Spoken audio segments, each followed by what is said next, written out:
The moment the self loosens, there is a quiet assumption most people live inside without ever questioning it. That you are stable, that identity is solid, that personality is a thing you have, not a process that keeps happening. Neuroscience just stepped on that illusion hard. What this research actually shows is not a miracle, not a drug story, not a psychedelic headline. It reveals something far more unsettling. The self is not a core. It is a temporary arrangement. Think of the brain not as a machine, but as a field. A living, vibrating field of connections, signals, loops, priorities. At any moment, thousands of neural pathways are competing for dominance. Fear wants the microphone. Memory wants the script. Expectation wants the steering wheel. And whichever network shouts the loudest becomes you. This is what most people call identity.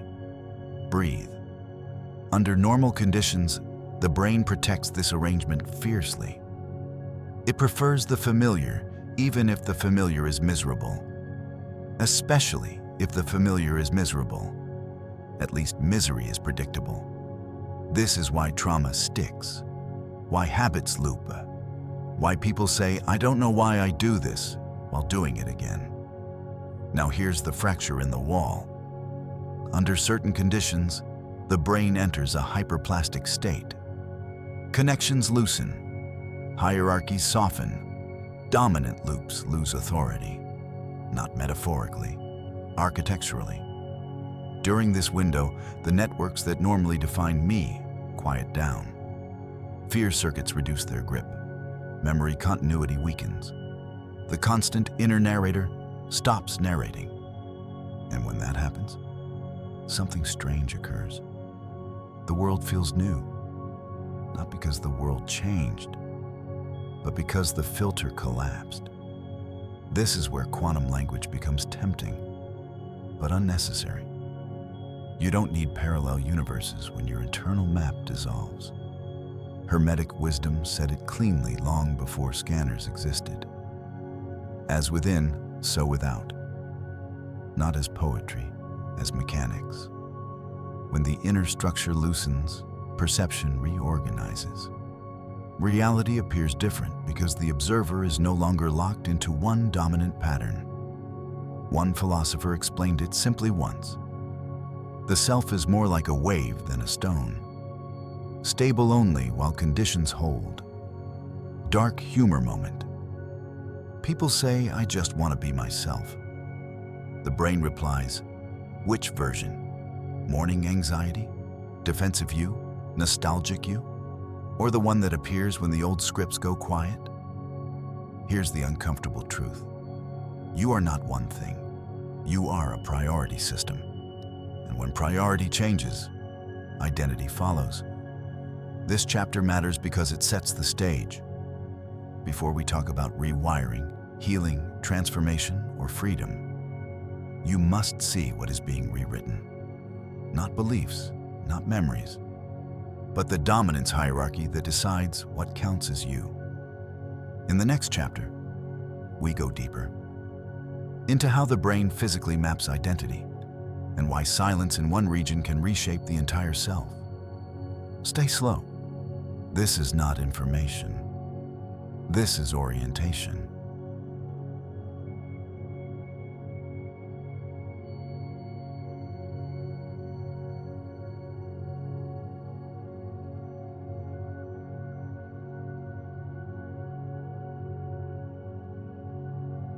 Identity is a map, not a story. Most people believe identity is something they tell themselves. A story, a belief, a personality they inherited or built over time. Neuroscience disagrees. Calmly, ruthlessly. Identity is not narrative first. Narrative is the output. Under the surface, identity is a map. A living map of neural routes the brain prefers to travel. Picture a city at night. Some roads are highways, bright, wide, impossible to miss. Others are side streets, quiet, rarely used. You don't consciously choose the highway every day. You take it because it's already built. That's identity. Fear pathways, memory loops, expectation circuits, valuation systems deciding what matters and what doesn't. These roots determine what you notice, what you ignore, what feels dangerous, what feels possible, what feels like you. Breathe. Here's the key insight this research exposes. The brain does not ask, "Who am I?" It asks, "Which circuits fire most reliably?" Whichever networks fire together, wire together, and eventually dominate. This is why trauma feels like fate. It isn't destiny, it's infrastructure.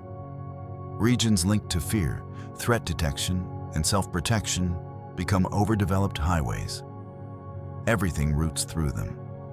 Neutral events feel threatening. Opportunities feel risky. Silence feels unsafe.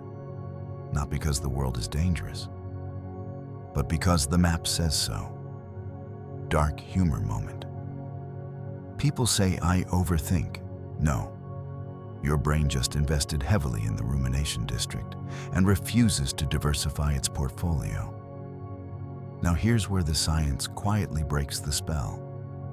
During certain altered states, the brain's normal hierarchy loosens. The highways lose priority. Side roads become accessible. New connections form without immediately being shut down by the usual gatekeepers. This is not chaos. It is reorganization. Hermetic teachings called this the dissolution before recombination. Alchemy didn't start with gold. It started by breaking the old form apart. When dominant circuits reduce activity fear, autobiographical memory, expectation, the brain stops enforcing one version of reality. This does not erase you. It reveals that you were never singular. What remains is raw perception, sensation, connection without commentary. People describe this as clarity, freshness, truth, or seeing for the first time. In reality, they are experiencing life without the usual compression algorithm. No constant comparison, no reflexive judgment, no rehearsed identity defending itself, just signal. And signal, when not overfiltered, feels vivid, alive, sometimes overwhelming, sometimes beautiful. This is why identity feels quieter in these states. Not gone, just not shouting. The takeaway of this chapter is simple and destabilizing. You are not your story. You are the map that keeps recreating it. Change the map, and the story rewrites itself automatically. In the next chapter, we'll look at the most unsettling discovery of all. Why the brain only rewires what is active, and how attention becomes the hidden author of who you become.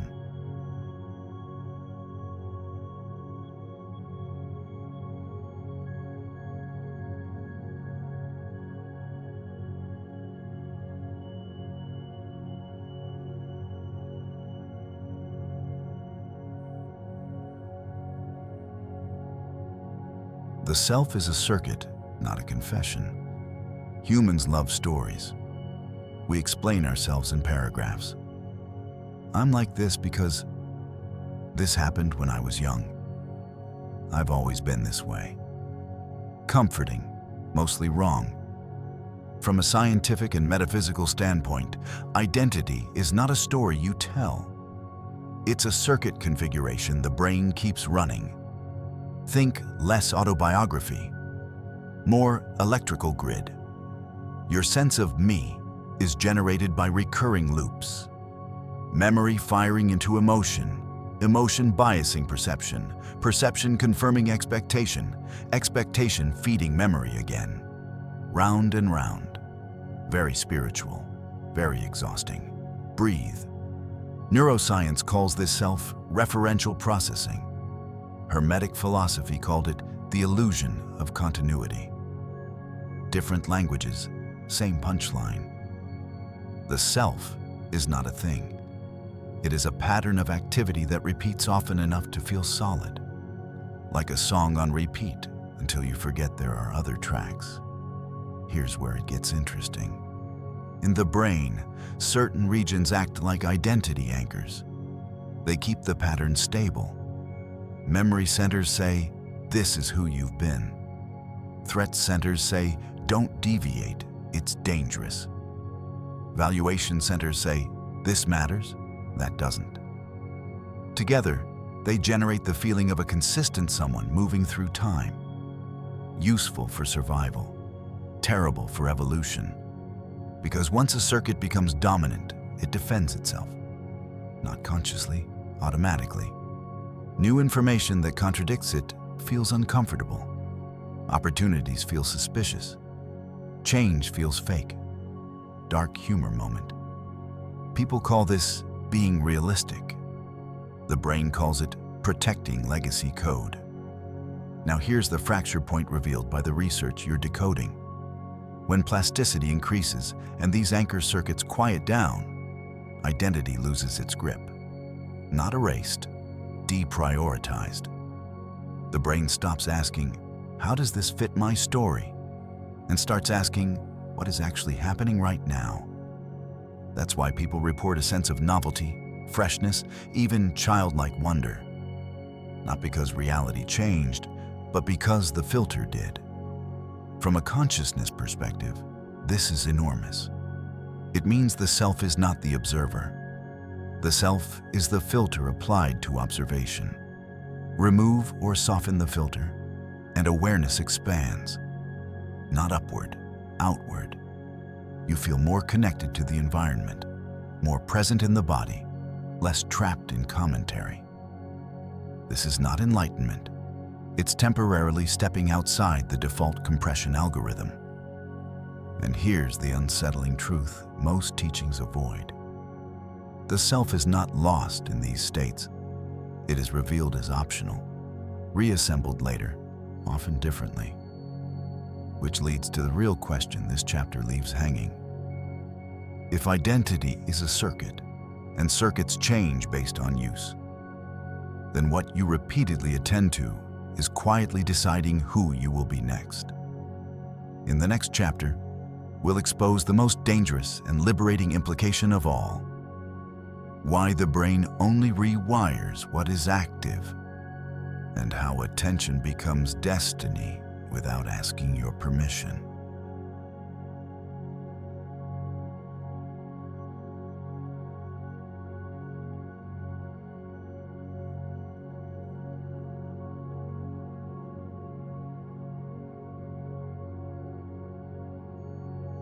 Attention is the scalpel.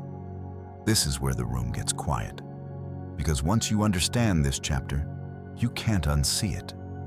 And pretending you didn't hear it becomes awkward. The brain does not rewire based on desire. It rewires based on use, not intention, not hope, not affirmations whispered dramatically into the mirror. Use. Neuroscience is annoyingly consistent about this. Circuits that are active during plastic windows strengthen. Circuits that are inactive weaken or get bypassed. No moral judgment, no cosmic reward system, just mechanics. Breathe. Here's the part that makes people uncomfortable. Attention is not passive. Attention is instruction. Where you place it tells the brain, "This matters. Keep this." What you withdraw it from tells the brain, "This can dissolve." This is why the research you're decoding is so disruptive. During heightened plasticity, the brain becomes editable, and attention becomes the editor. If fear circuits are firing, fear gets reinforced. If rumination loops are running, they get upgraded. If sensory presence, curiosity, or openness are active, those pathways grow instead. The brain grows toward what it is doing, not what you want it to do. Dark humor moment. This is why people say, "I tried changing, but it didn't work." Translation. I brought my old habits into a new environment and expected a miracle. Now let's translate this into something usable. When dominant identity circuits go quiet, memory, threat, expectation, the brain loses its usual autopilot. This creates a rare condition, a blankish canvas, not empty, unclaimed. In that window, attention becomes a scalpel. Whatever you focus on, sensations, meaning, connection, curiosity, fear, regret, gets carved deeper into the structure. This is why context matters more than belief. You don't become what you believe. You become what you attend to while the brain is flexible. Hermetic traditions understood this without neurons. They said, energy flows where attention goes. Modern neuroscience just adds wiring diagrams. Same law, different aesthetic. Here's the uncomfortable implication. If attention shapes identity, then distraction is not harmless. It is training. Scrolling is training. Worrying is training. Replaying old stories is training. You are rehearsing a self even when you think you're doing nothing. And during plastic states, rehearsal becomes architecture. This is why silence is so powerful in these windows. Not mystical silence, functional silence. When you stop feeding old loops, they don't get reinforced. When you rest attention in the body, or in raw perception, or in simple presence, the brain starts building something new without commentary.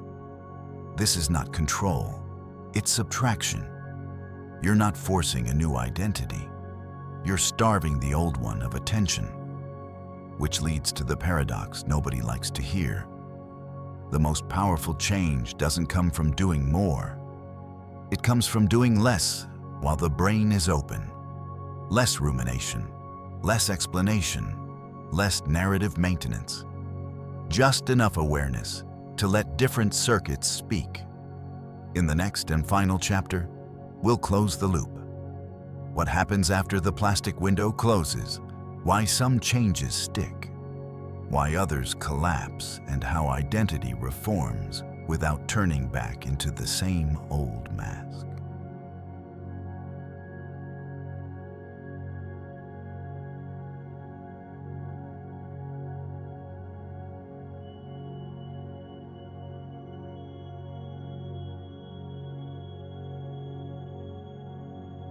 What remains after the self lets go?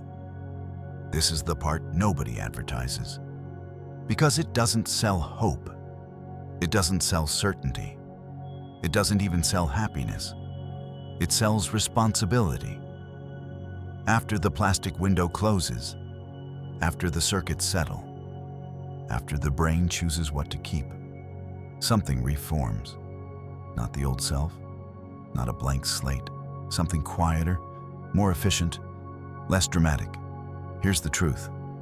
The brain hates chaos. Once heightened flexibility ends, it reconsolidates.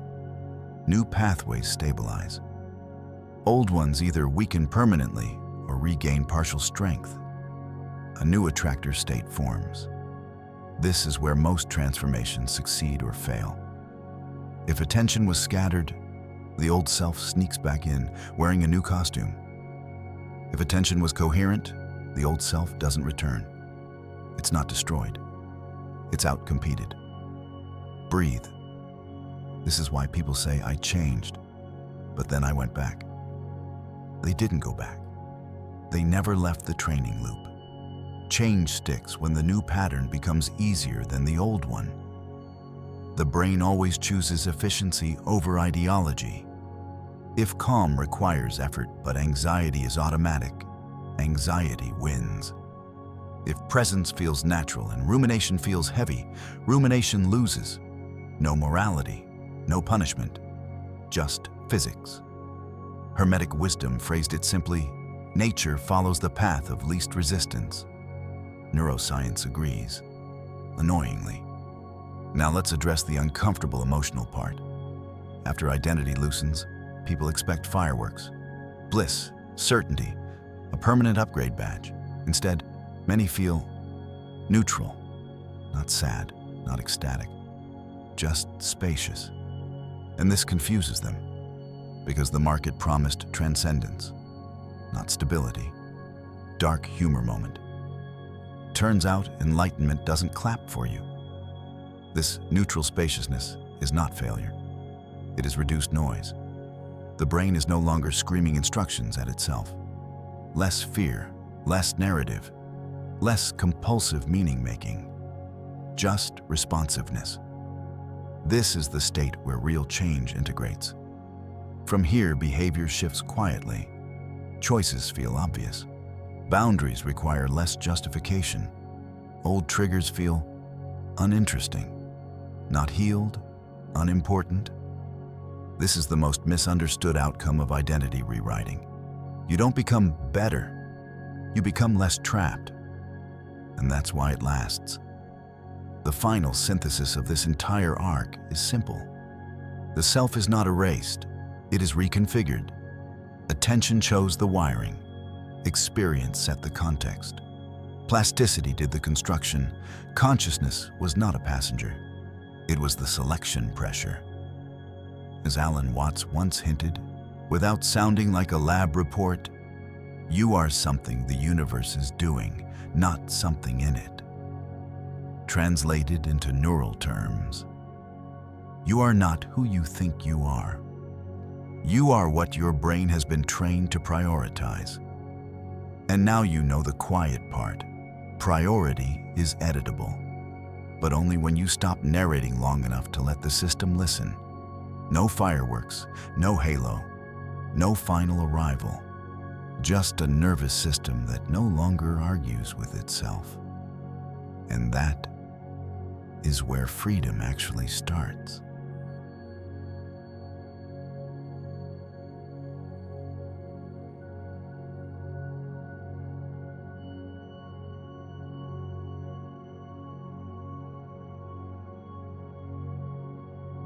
The quiet exit from the loop.